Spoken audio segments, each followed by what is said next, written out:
Welcome back to Around the Mic on SoJO 1049. It has been a minute.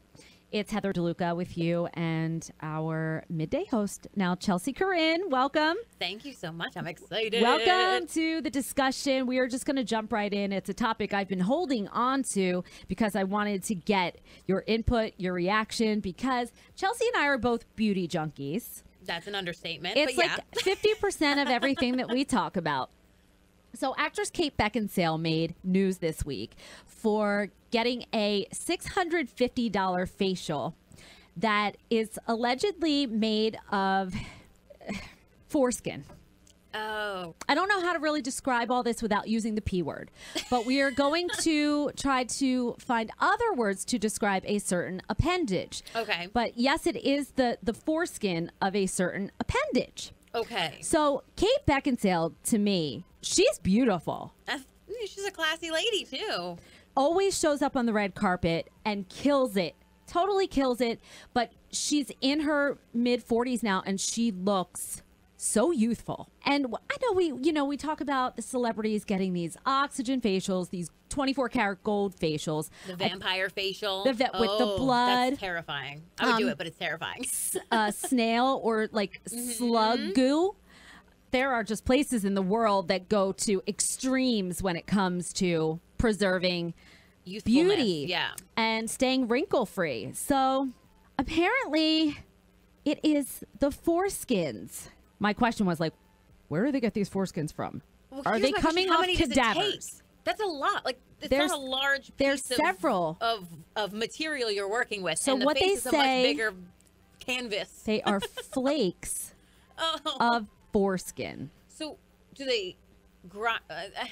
Again, it's not that big. So, and your face is a decent size. So is it just spot treatments? Is it that's a lot you'd have to use. Is it mixed in with something else where that's just an ingredient within the entire thing? So it does involve a peel. Okay. And micro needling. So they're essentially penetrating, the surface of the skin. And what that does is it brings just a little bit of blood to the surface. It's said to boost circulation. So it's like a vampire facial. Sort of. And that. But you brought up the size. The size of the foreskin. Size matters. So when I had it clearly doesn't in this instance because they are from Korean babies. So we're talking, we think, even smaller. This is I can't wrap my mind around this and people, it was a big deal when women were eating their placenta after birth, and that was like kind of gross. This to me is a whole new level of like weird bodily pieces used in some sort of to make yourself look more beautiful or feel better.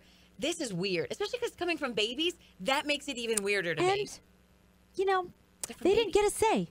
What if that baby wanted its foreskin? It didn't get a say. But its parents were like, no, if this can help pay for your college, we are going to sell your foreskin so that Hollywood actresses can feel better about themselves. Are they selling them, or is it like they're just rounding them up from the hospital? You don't think they're getting tossed out anyway? Yeah, right. They're getting tossed out anyway. So I bet you the hospital sells it. Or are there facilities where this is where there's a facility I can take my baby to this doctor, this dermatologist, and maybe they'll give me more money for my baby's foreskin. There's certain conversations you never think you're going to have in life, and this is definitely one of them. And this is something I don't know.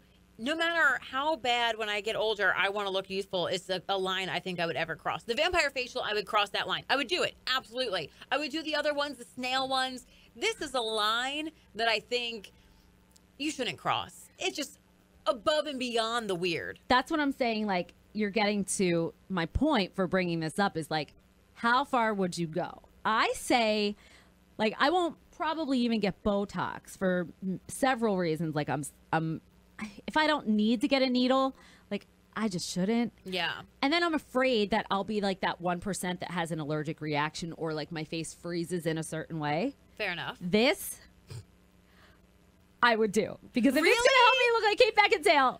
But you have babies' foreskins all over your face. Heather. It's like the fountain of youth. No, have you ever touched a baby's face, a baby's skin? Just like that's what we're striving for, to get back to that. Like, you want your skin as smooth as a baby's butt, or in this case, you know, a baby's wee-wee.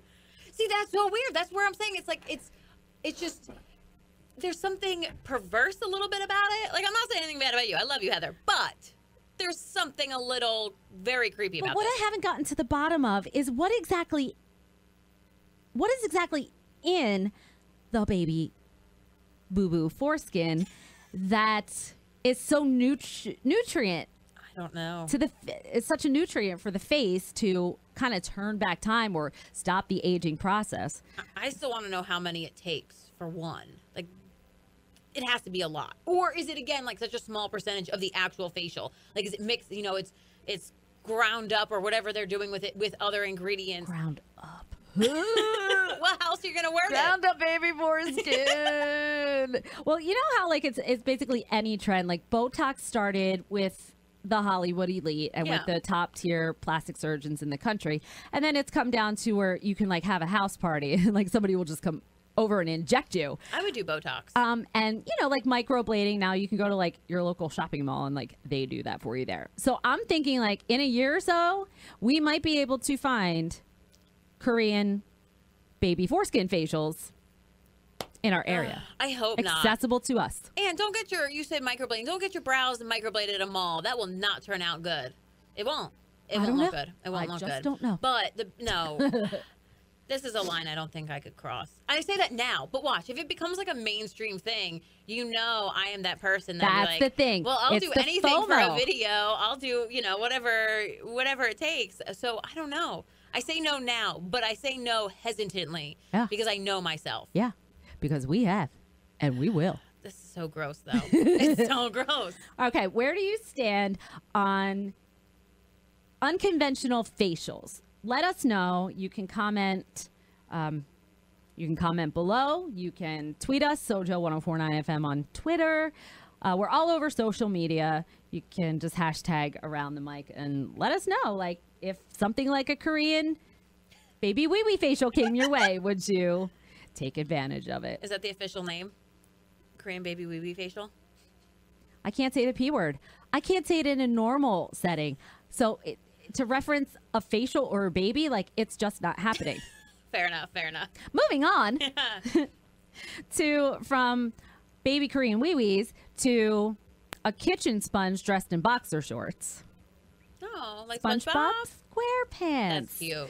So, its creator, Steven Hillenburg, too young an age, passed away this week after a long bout with Lou Gehrig's disease. He passed away of ALS. And this is the man who brought us that is like a ravaging disease, and I feel awful for him. And he was such a creative mind, an animator, cartoonist. Was even a marine biology teacher. Did you know that? I did not know that. Which is probably where he got the inspiration for these sea creatures. So, you know, like, I pulled this up. I saw this on social media, and it's the starfish. I've never seen a single episode of SpongeBob SquarePants. So Patrick says, is mayonnaise an instrument? No, Patrick, mayonnaise is not an instrument. Is horseradish an instrument? Like, no. Okay. Here's the reason why I can't watch SpongeBob SquarePants. Okay. I know it's not. Are you a fan? Not really. You're a little younger, but I was a little too old for SpongeBob by the time, but I have younger siblings. So when SpongeBob was really big, my brothers were watching it, and I would watch it because they were watching it. But it wasn't really my favorite. Plus, we weren't really allowed to watch it at home. Like, Nickelodeon was not a channel we were allowed to watch much at home. Yeah. But, you know, it was a show that I would watch, and I found some things a bit funny and would find it mildly entertaining. But it was definitely not like my go-to, because SpongeBob fans are SpongeBob fans. They are insane. Like, they are intense. I am not one of them. Why? No, this is my question. Because, like, SpongeBob obviously has been in the news a lot this week because of Steven Hillenburg's passing. And so I'm in my mind, like, thinking maybe I want to go back and revisit this. Maybe, like, I want to kind of binge some SpongeBob. But I cannot get over the fact that he's not a sea sponge in boxer shorts. Like, why is he a kitchen sponge in boxer shorts? Like, why can't he just be a sea sponge? It doesn't make sense to me. Yeah, it does. Visually, a sea sponge in boxer shorts is going to look awful. But kitchen sponges don't belong in the ocean. Well, I mean, there could be a lot of them there now because they don't seem like something that disintegrates very easily in a landfill.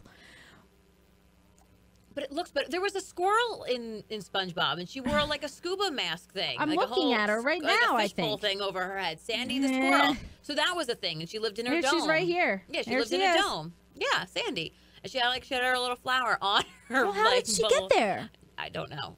They may have explained it. She's from Texas. And this thing right here looks like kind of like an alien. He looks like a skeleton or an alien. That's what is he? Squidward. He's supposed to be a squid. Oh, okay. Well, he belongs there. Yeah. I could never get over the fact that he was a kitchen sponge when there are plenty of functioning sea sponges that deserve their time in the sun. But they're ugly. And a bright yellow sponge is attractive visually to a child and to, I feel like, everybody compared to a sea sponge.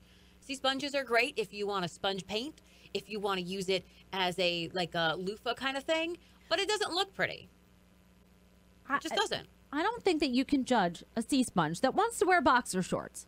I'm just saying, if Steven Hillenburg was so talented, then he should have been able to move beyond the rectangular nature of a boxer short and a kitchen sponge and found a way to dress up a sea sponge. That's all I'm saying. Well, I mean, in the show, you had a crab whose daughter was a whale. I mean, biology made no sense in that show whatsoever. It just didn't exist. So why not? If that's your problem with the show, you got a lot of other issues with the show. There's a lot of weird stuff on that show that makes no sense. I have a lot of issues with a lot of cartoons. I mean, the Jetsons told me by this time I could go to a vending machine and get my meals in pill form and just go on with my day, and they would expand in my stomach later. I should be flying a car, not driving one. I wish.